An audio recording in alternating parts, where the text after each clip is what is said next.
Welcome back to the Back Channel Podcast. Once again, real people talking about real things, real time.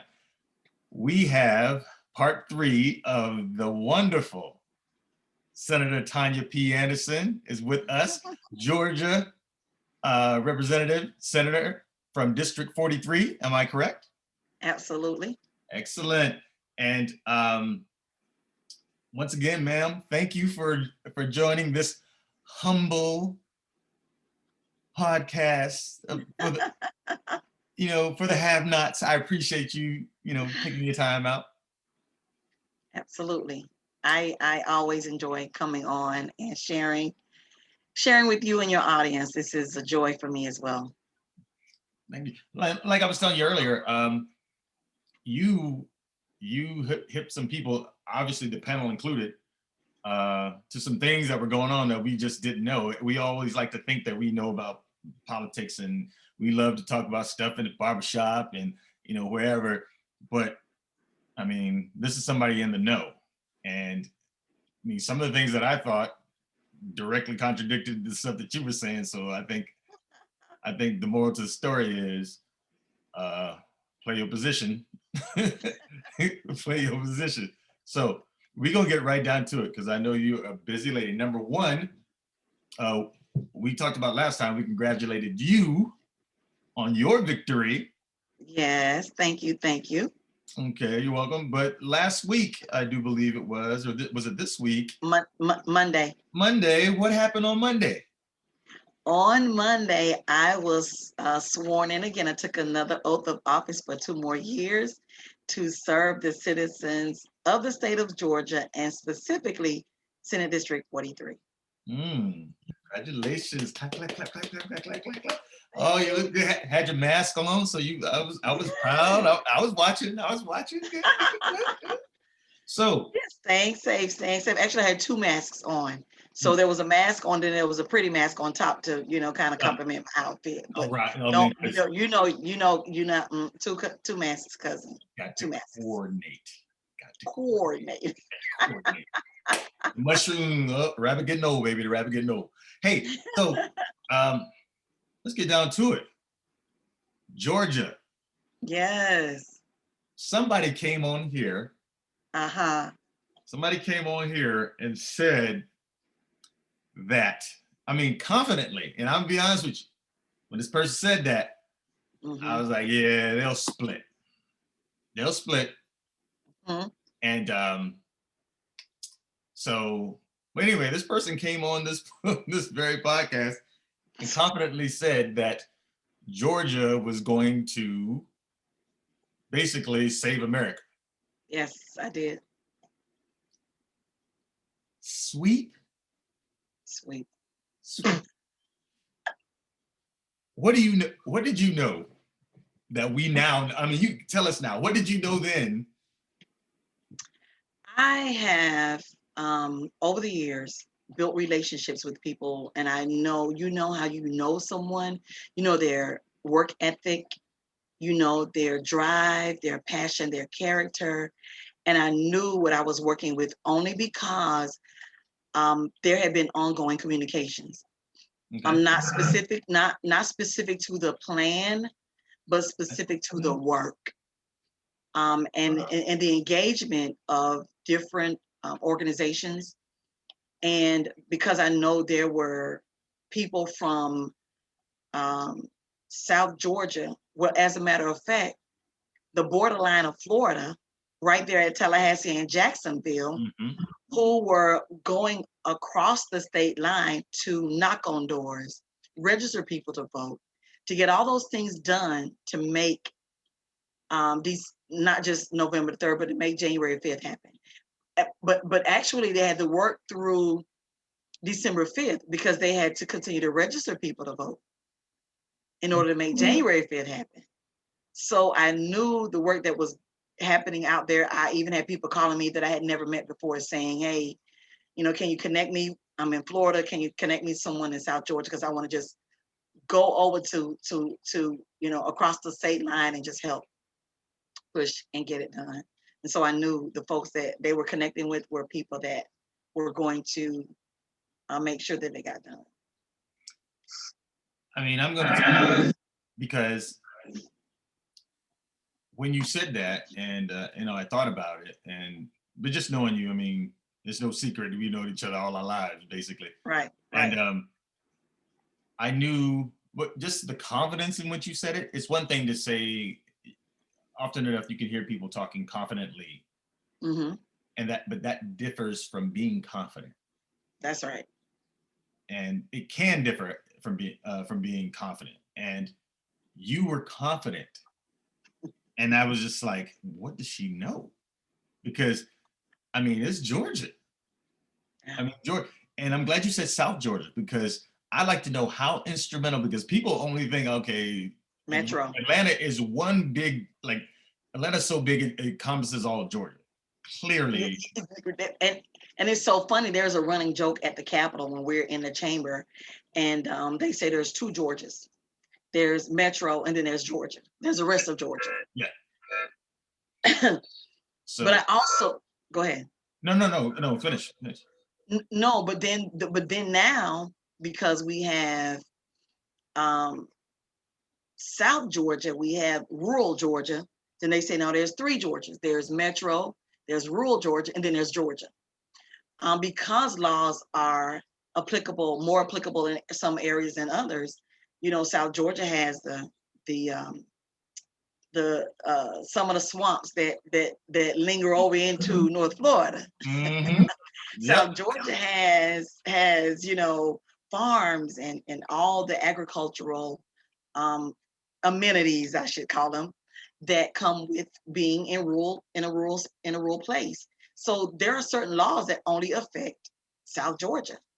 And then there are laws that affect Metro. You're talking about transportation and all those things that we want to extend to South Georgia. So yeah, there are two Georgias, really three, but there's a running joke, and it's true. South Georgia really, really did do their part. And I'll say this too. I was so confident because I knew what I was going to do. I knew what I was going to do to work and make sure that it happened as well.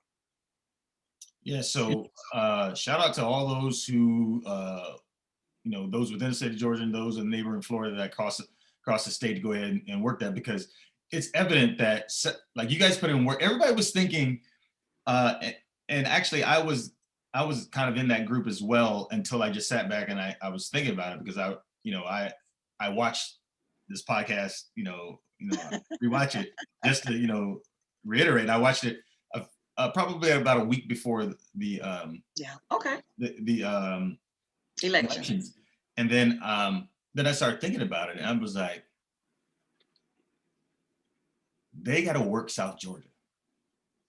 I was like, they got to work South Georgia. I said, because if you can get, and this is my own novice thinking, if you can get, because I would almost venture to gather, maybe not just raw numbers, but percentage-wise, I would think the percentage-wise of rural Georgians, Black Georgians, or Democrat Georgians don't vote at probably at least the same or a higher rate than those of Metro.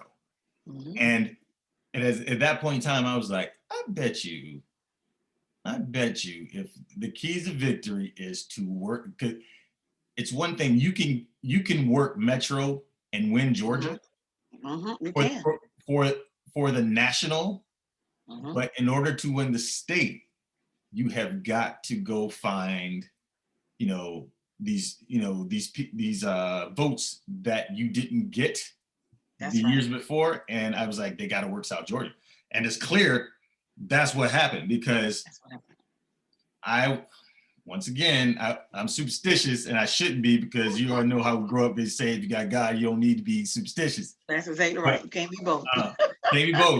So I said, I'm not gonna watch it, because I didn't watch the general election. I didn't watch it. I went to bed because I was like, man. Then I woke up. Right. Like, oh, yeah. Man, I said I wasn't gonna watch it. I went to bed, but I got up and I was picking up. I was like, man. And then I started reading what people were saying. I didn't watch the coverage, but I started what people were saying, and they were like, "Yo, man, Warnock's gonna win," and I was like, "Okay, but they're gonna split." And then that's when I was looked over and I was like, "Hold on, what? What is How did happening? how did you do it?" So honestly, what I know happened, and I knew it would happen, when people saw that the general election actually worked, that their vote actually mapped, that it actually counted. I knew then, I said, that's how I was so confident, because I knew that people were thinking in their mind, oh my gosh, we won and I didn't even vote. We won and I should have voted. But now, the message was, if you didn't vote, you have another chance. So now I want to be a part of, everybody want to be on the winning team. You know that, right? Well, you like winners. You like winners. So they started looking like, okay. So wait a minute, I don't want to get left out. I don't want to get left out. So let me get my shoes on and get ready to go to the polls. And so initially what happened between November 3rd and December 5th for registration, there were the 17 and a half year olds who could register because they would be 18 by January 5th.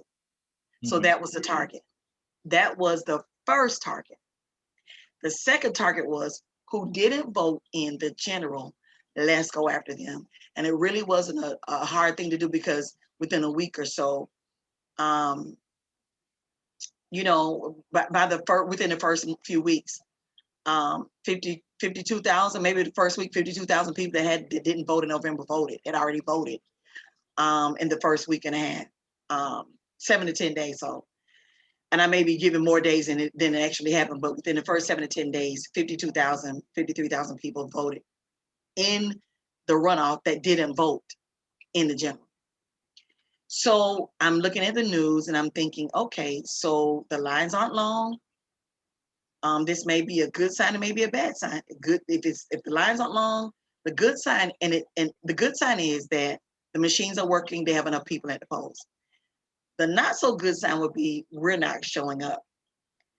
But with the very first day in the county that broke the camel's back, which is the county that I live in and represent DeKalb, that's how Warnock knew he won. So as an elected official, or as a person who has run, for city council, mayor, state rep, and now state senator, I know how to count votes and watch my numbers. It makes me a little nervous. My husband he loves it because he loves numbers. He still has his notepad where he put Cab, Cobb, Gwinnett, all these counties in their numbers, and he's trying to add them up. And it makes me more nervous because he's always at my election night counting my votes. And I'm like, la, la, la, la, la, la, la, I can't hear you. Just tell me the final number. I don't even want to go there. Just tell me the final number. But when you learn how to count your votes, that's how, a few years ago, Abrams knew she won because she counted her votes. She wasn't crazy. She counted her votes. We're going to get to that. Right. So when you count your votes, it's almost like, hey, if I get to this number in all of Georgia and always the last two counties are DeKalb and Fulton, because we are larger. We have more constituents. We have more citizens that live in our districts. And we have sometimes more or less people to count. At any rate, Fulton County is always bringing up the rear. DeKalb is second to last, but Fulton is always last.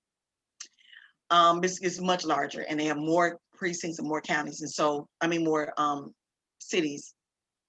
And so, knowing how to count your votes, it made it easy for Warnock to say, come out early and give his, thank you very much for the vote, for your vote of confidence speech.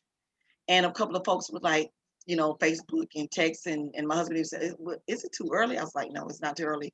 He knows his numbers. I'm telling you, he knows his numbers. So when it got to DeKalb and Fulton were last, I was like, as long as it doesn't say 92% reporting, you still have DeKalb and DeKalb and Fulton County to count. I promise you, he's gonna win. And so when it got to the point that it was 91%, and he was, because it was like a seesaw. It was like a seesaw. Yeah. It was like a seesaw, because what happens is the smaller counties can report first. So you got the smaller counties, like the rural counties, they can report early. Then you'll have North Georgia. North Georgia they're coming out the gate first. So you'll have higher numbers. The Republicans, you're gonna have higher numbers. And then you'll get maybe a couple of two trickling east, west of the state. You know, they may still be steady. Then when you go South Georgia, that's when you're going to pick up your numbers. And it'll seesaw, zigzag. It's like, oh my gosh, he's 1%, 2% away. I'm like, I'm not worried. So one of my cousins on my mom, on my grandma, on my other cousins from they texted and said, this doesn't look good. I'm nervous. I said, relax, sit back, don't sleep. It's coming. And so when Warnock's numbers started to increase, she said, you told me. I said, it's not over. Just hold on. And then when Ossoff won, I saw the difference in numbers where, when DeKalb reported, and then when Fulton reported, I knew Fulton would bring up the rear. I think there was a lot of hesitation because people don't understand Ossoff. Seeing him as a white male, when he's in, Black communities, very, really, very strong. He was an intern for Hank Johnson. He was an intern for John Lewis. I saw a baby picture of him, maybe 2 years old, campaigning for Maynard Jackson, the first Black mayor of Atlanta. So he's been in that community, in that space. He doesn't know. He even had an ad say, "I'm a white male and I don't know what it feels like to be a Black male and be afraid that you won't come home. But I do know that I will fight for justice." And of course, Black women heard that, and we said, "Okay, you care about our." So we were the ones, of course, who turned it out. But it made it, the message rang out in our community and in our families, because we are the ones who get our husbands to the polls, our sons, our daughters. We are the ones who gets everybody in the house to the polls. So that's what we did. We worked it, we made it happen. And I'll tell you, I had friends to call and say, hey, we knocked on 1 million doors. I was like, no way. Like, yes, wait. We got so many text messages saying, don't forget to vote, check your ballot, cure the ballot, provisional ballot, all of those, mail in, drop every day. It was 3 and 4 text messages per day. So one of my friends who has works with one of the nonprofit organizations, I won't call her name, said that they knocked on. She said they knocked on 10 million doors. Well, she said 10,000 doors. I'm sorry, 10,000. I said 10 million. Because it's 11 million Georgians. No, they knocked on 10,000 doors and sent 30,000 text messages. So you can send to the 10,000 people, you can send 3 text messages to one person. To that one person, I promise we got so many text messages in a day. We had people sending postcards from different states, not even the state of Georgia, from different states saying, hey, don't forget to vote. Don't forget to vote. Postcards from other states, I promise. Colorado, Arizona, just different states, California, saying don't forget to vote. Then we had ads all over the place, radio, TV, it was everywhere, but this runoff was so important. And to start off with $33 million for the 2 races between Warnock and Ossoff ended up being a lot more money than that.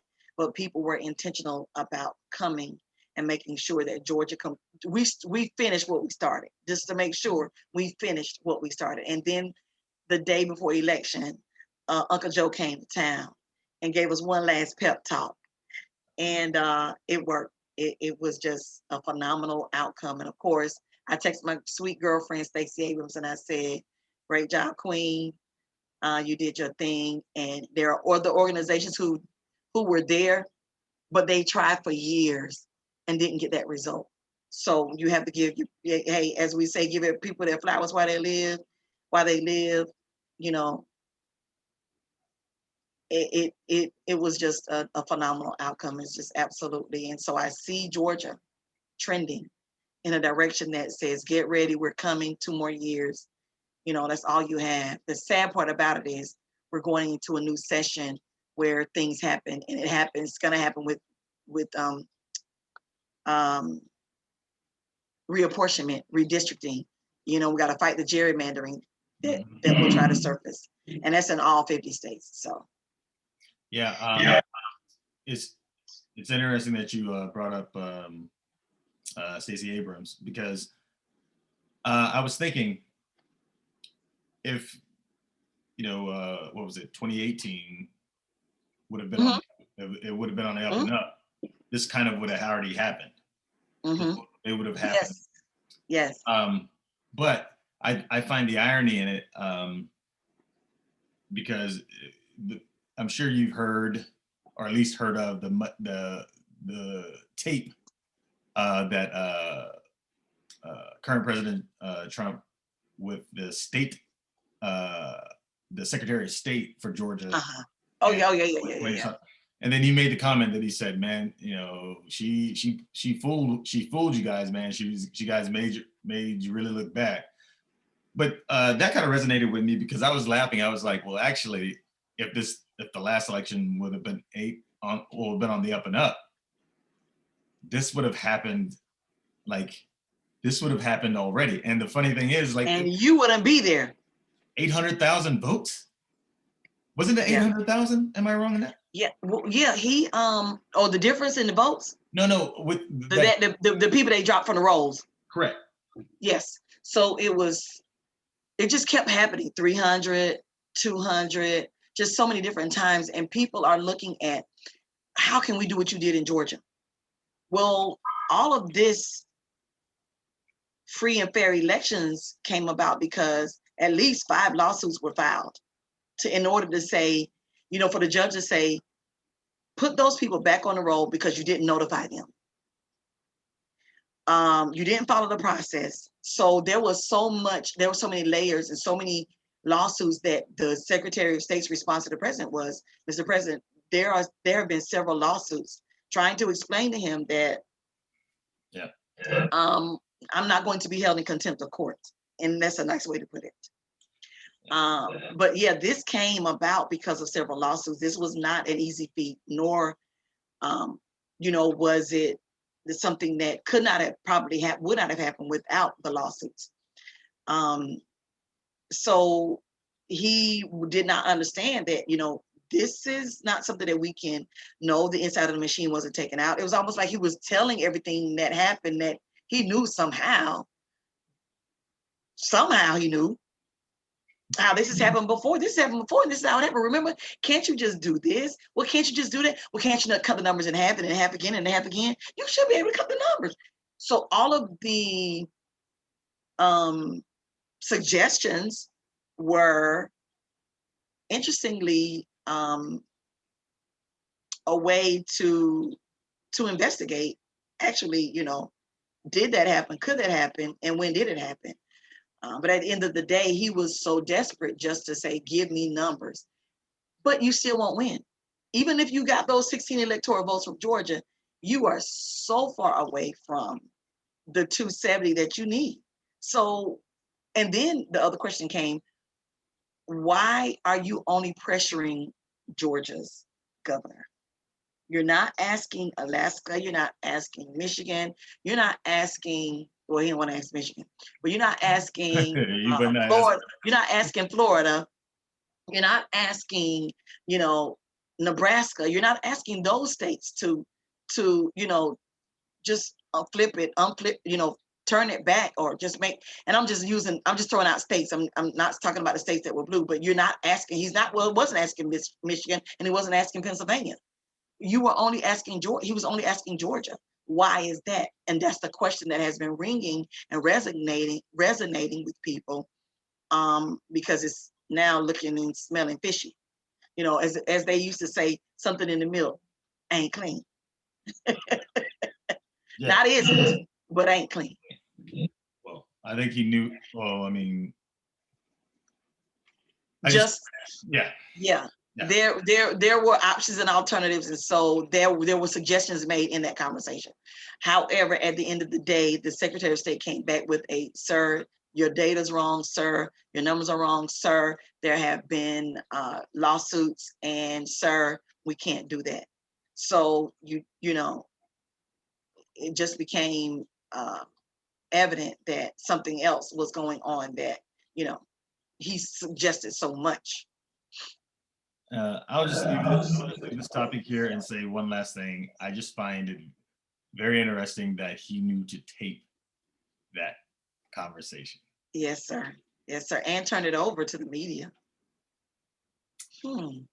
Yeah. So, okay.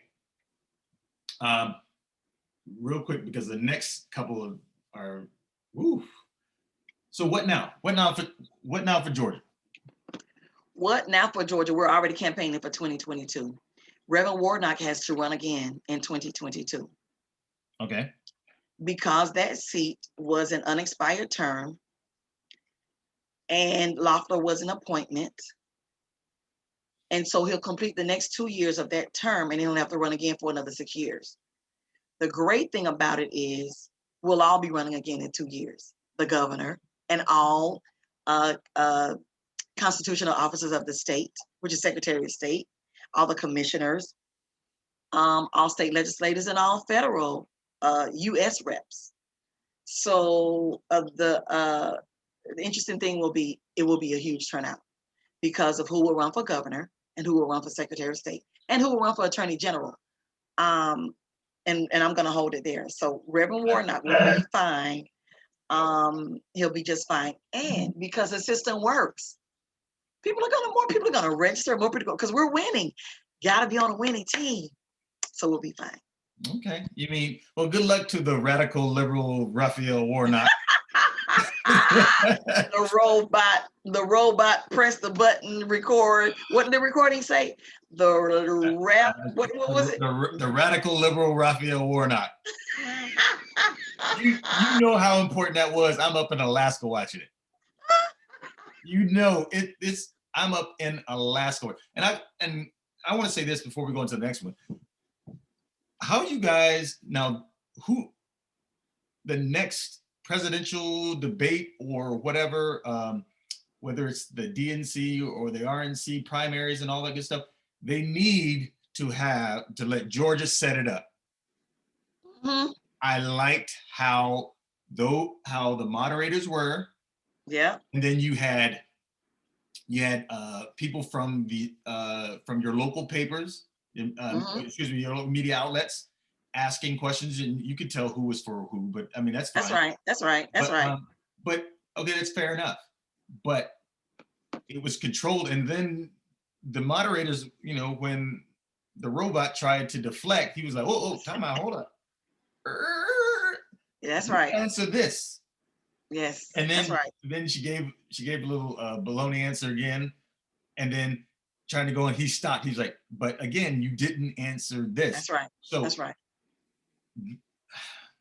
I'm trying to tell you, maybe Georgia needs to host the next presidential. Yes, because or at least whomever those moderators were. I mean, the production. They were news reporters. Yeah, those were local news reporters. One is retired, the black female, she's retired, and I'm not sure about the other guy. I think he's still on. But they were local news reporters. And because there was two gentlemen like moderators though, weren't they? So we had two. They had two. So one was a black female, and the other one was a white male. Yeah. They were but I don't know if it was I can't remember because they did two debates, right?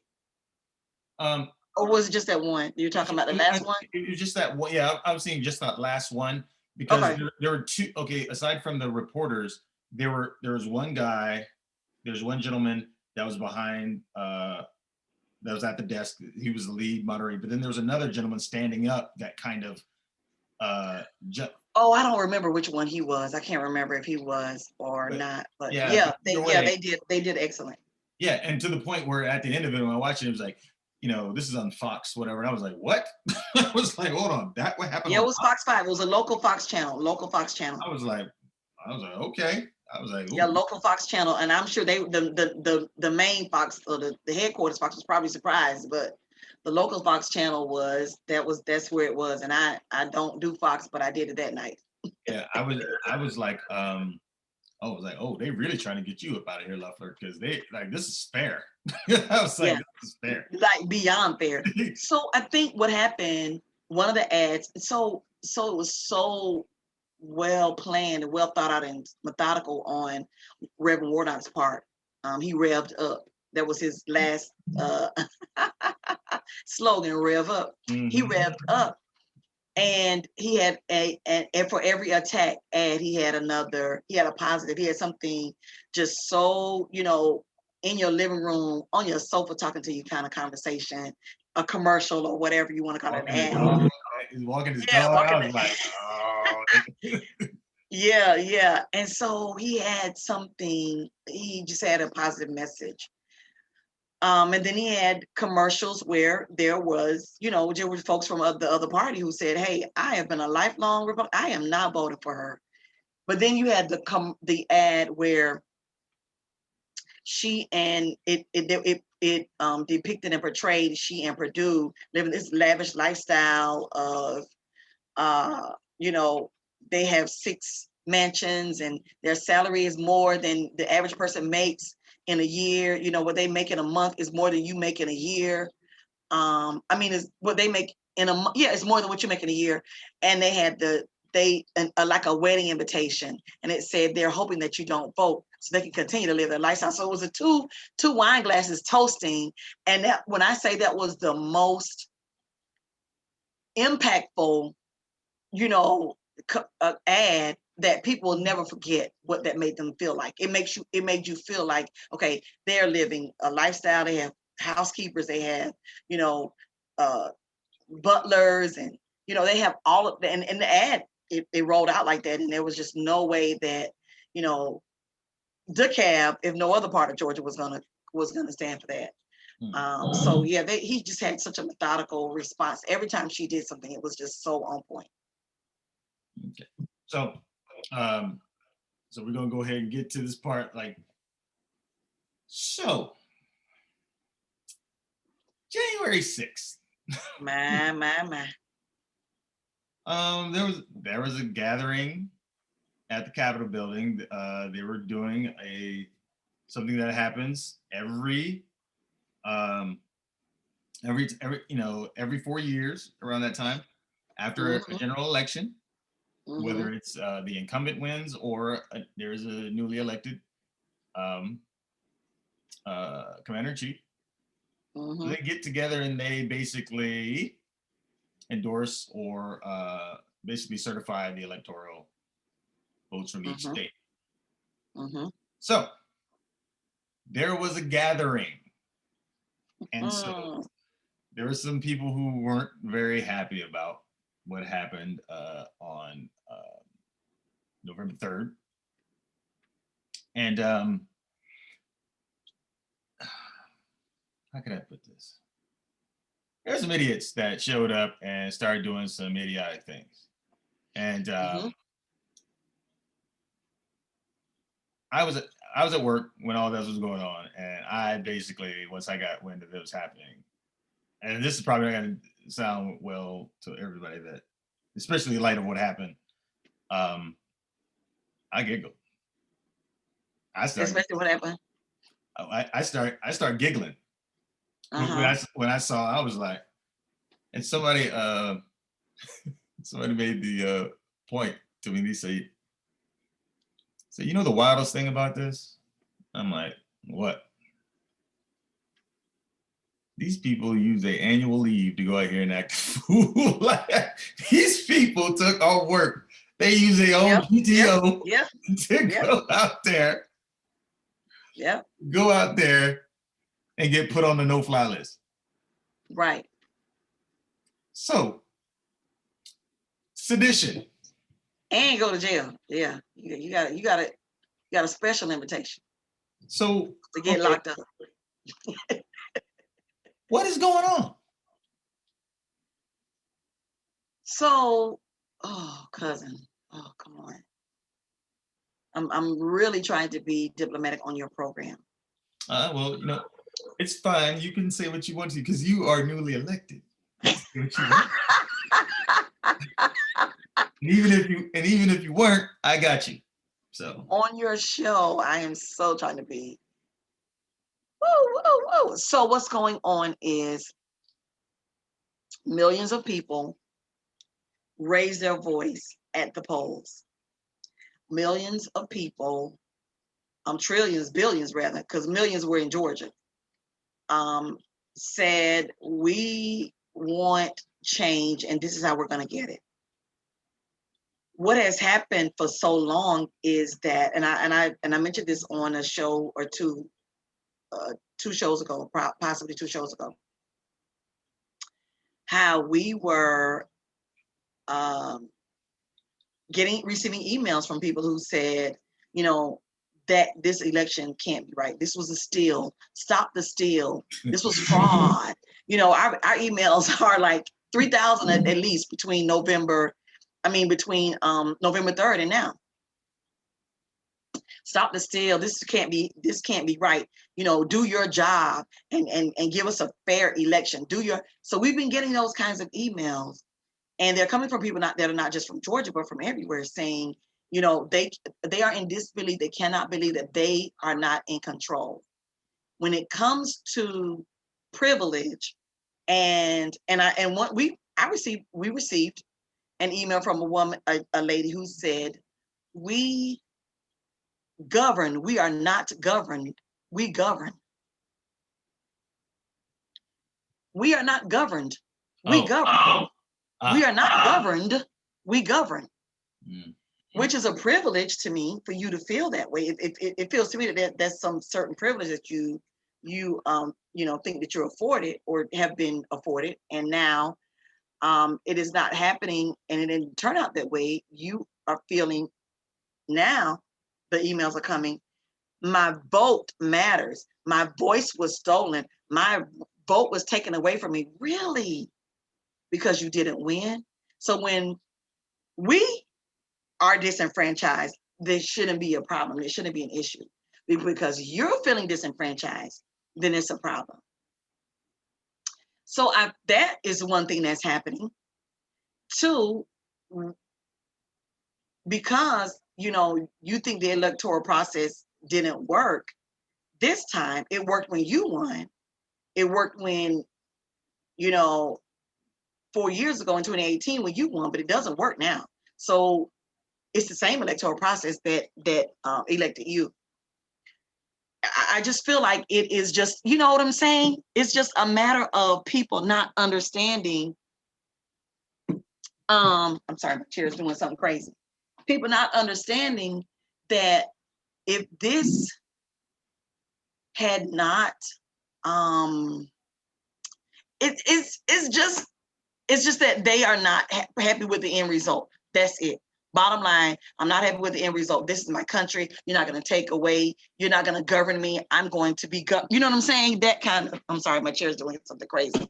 I think I just want to show you my pearls because I'm getting ready for Wednesday. My virtual celebration. So I just think the country is in disbelief, and people have been led astray, run amok, bamboozled, and hoodwinked over the fact that this election should have turned out a different way, but it turned out the way that it was supposed to, because the people's voices were heard, and they just stepped up and said enough. So what's happening now is that they're trying to hold on to what they feel like they're losing, and they're not losing anything. Yeah, I just found I giggled, not because I find everything funny. I don't like see the seriousness of it. I giggled because it was kind of like this is what got y'all attacking the Capitol. Yeah. This is what y'all got attacking the Capitol building. Mm-hmm. I mean, but here's the funny thing.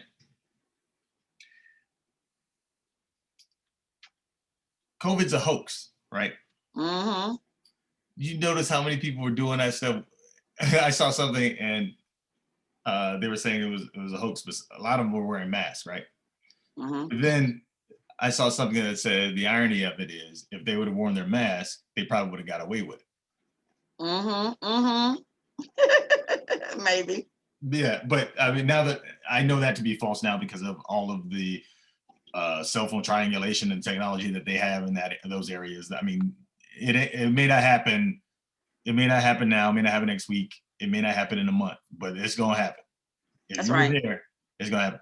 So, I just as just a as just a private citizen, I sit back and I wonder about these people. Like, I don't understand. Like, is there a chance that they like? I didn't understand this with the sedition, or not sedition, I should say, but the those was 127 members, like basically said, hey, no, like they opposed that or whatever. I didn't understand what did they think that was going to accomplish? Terror. It will accomplish fear. But at the end of the day, you were in a place where it's, Secret Service. I mean, I just don't understand what they thought it would accomplish other than making themselves feel, they felt accomplished just by, destroying the people's capital. It was just their satisfaction. It's the only thing that I can see that they accomplished. Just, it made them feel whatever they felt. I know. There was no other reason to do that. There was no other reason to do that. They were prompted. They were encouraged. They were, they had a cheering section. And now that cheering section says, oh, if you did that, then you're definitely not a part of who I am. That's just definitely not who I am. So you'll lead, my mom always said this. Come on now, come on. She said two things happened. Jesus promised he would never leave you. Or if I say he ain't gonna leave you alone. She said, but the devil will lead you and then he will leave you. He will lead you and then he will leave you. He will lead you to a place that gets you so far away from where you're supposed to be. And then he'll leave you just cold turkey. He'll drop you cold turkey. And guess what? You're out there by yourself. So don't ever get out there by yourself. And that's what happened to those people. They were left out by themselves. They led them to the party. Drink up, eat up.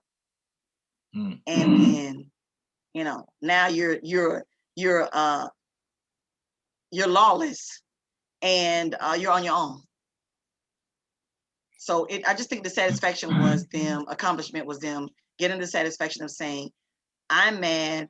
I let you know that I'm mad. And now I'm moving on. Well, that's a great segue to basically the impeachment No.2. From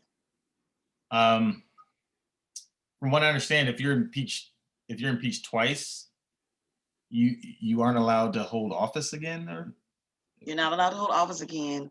You lose all benefits and privileges. Ooh. So you have no security for the time. You have no salary, monthly salary. You have none of the benefits of having served. You are absolutely stripped.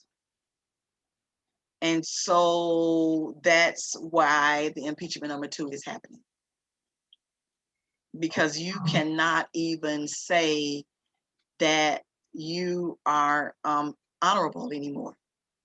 This is, sometimes they say Senator Anderson, sometimes they say the Honorable Anderson, the Honorable, you're not even honorable anymore. And the privilege of being in public office is the honor of it. It's the honor of it. And so, because you violated every possible oath to protect and serve, every possible policy, every possible law, it is beyond, there should be no privilege. The consequences have to be great because you've not just done it, but you've led others. You've led others to do so. And it calls for zero. You should be in the negative. You should be in the red with any benefits or privileges.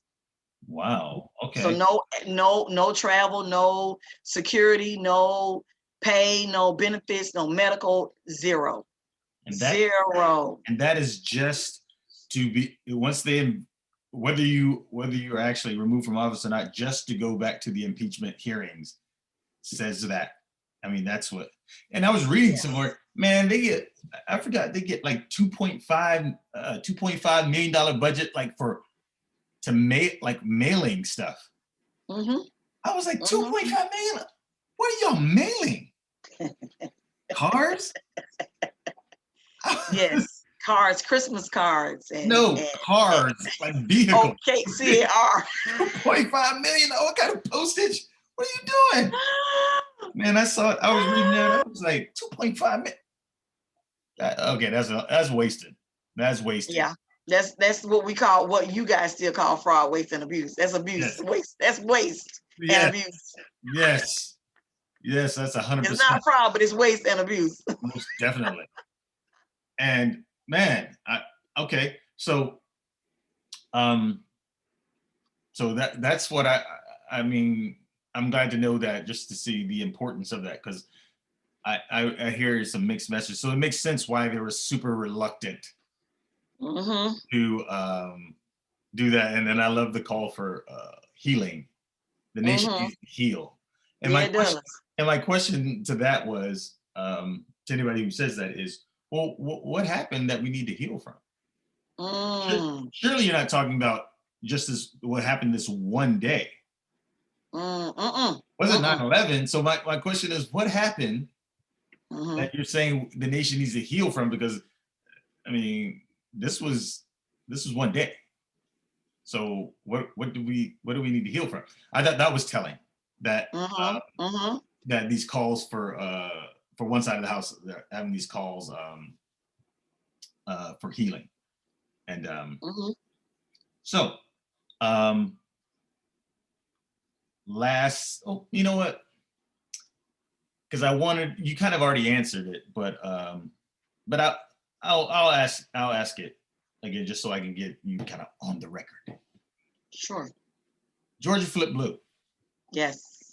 How does it stay blue? So this is how it stays blue. It stays blue because we start working now for 2 years from now.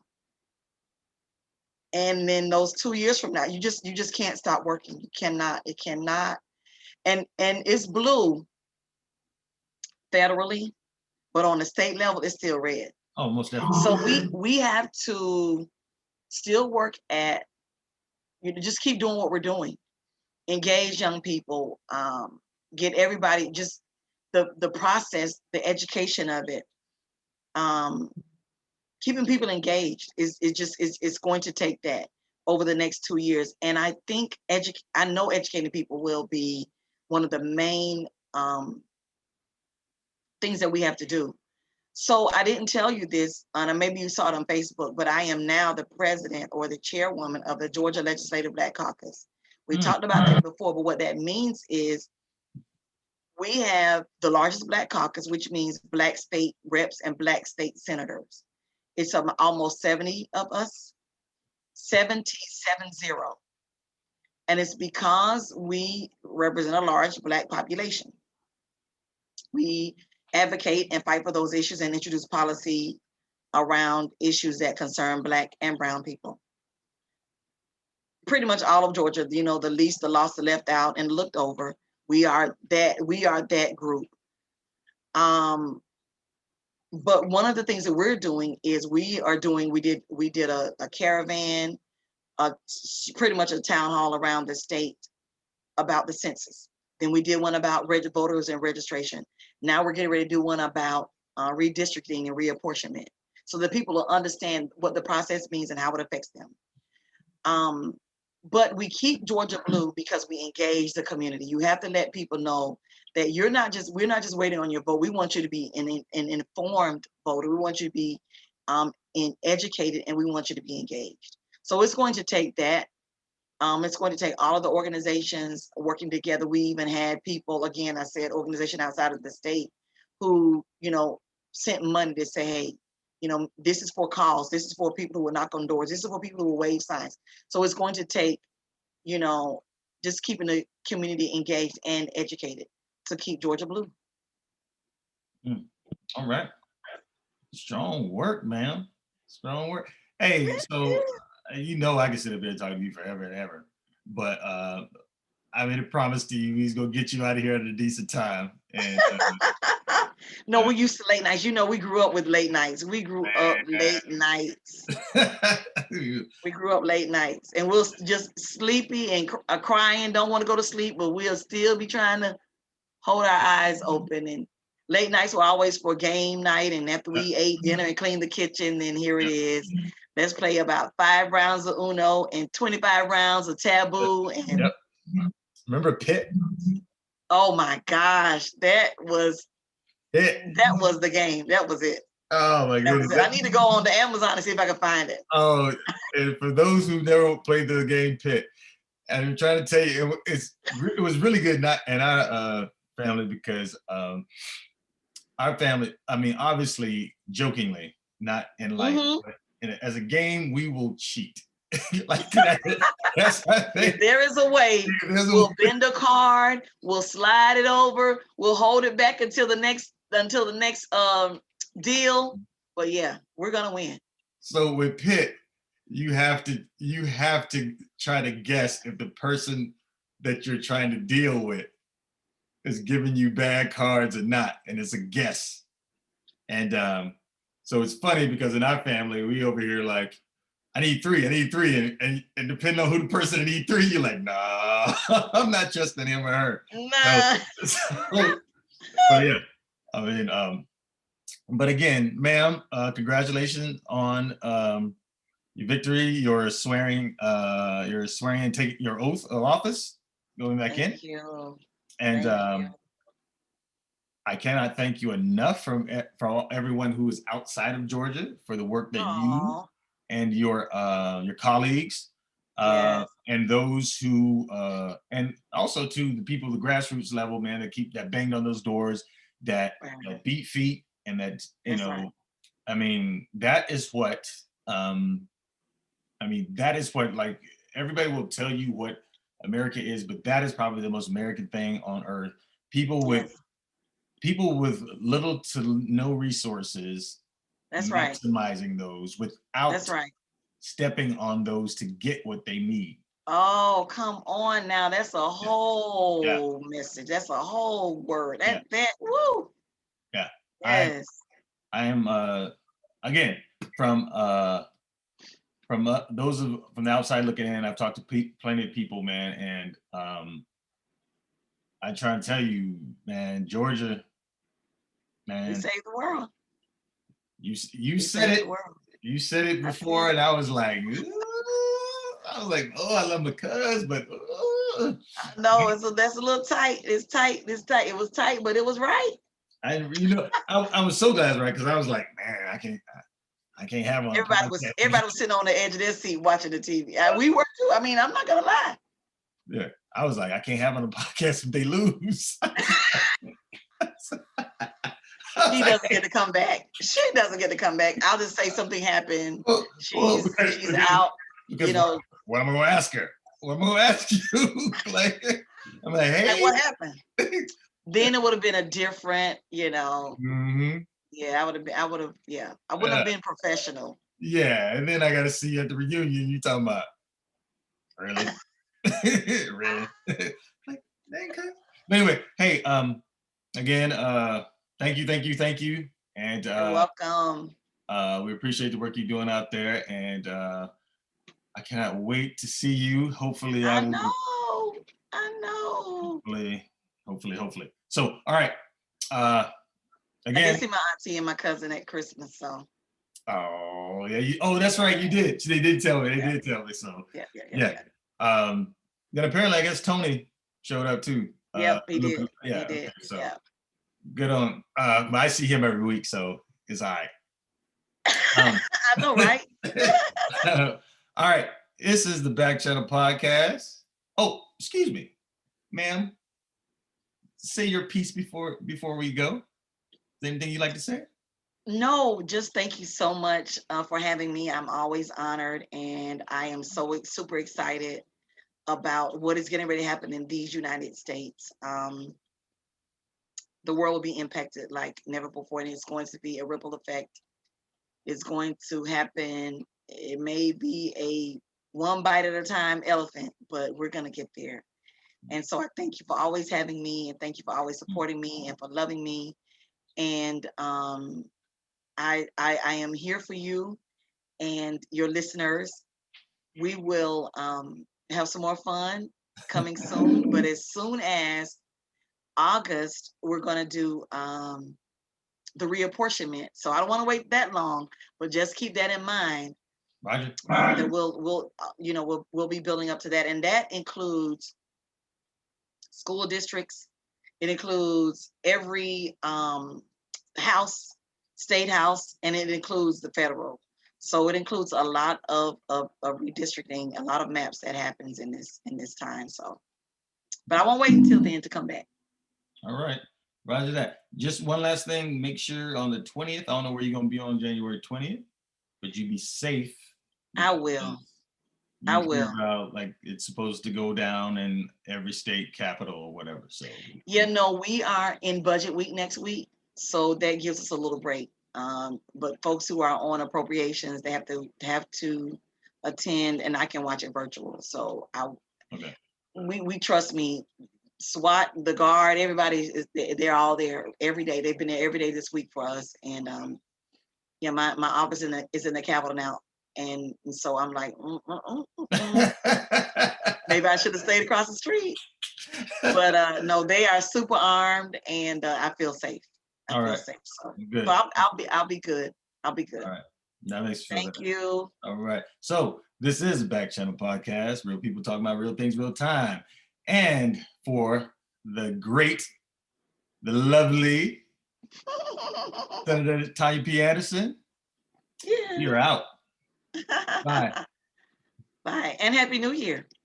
Happy New Year, of course. Yes. Of course. Yes. But yeah, so we should be good. Man. Recording. Yeah, but he gonna edit this part out. So okay. This part. Okay. We're gonna go. Man.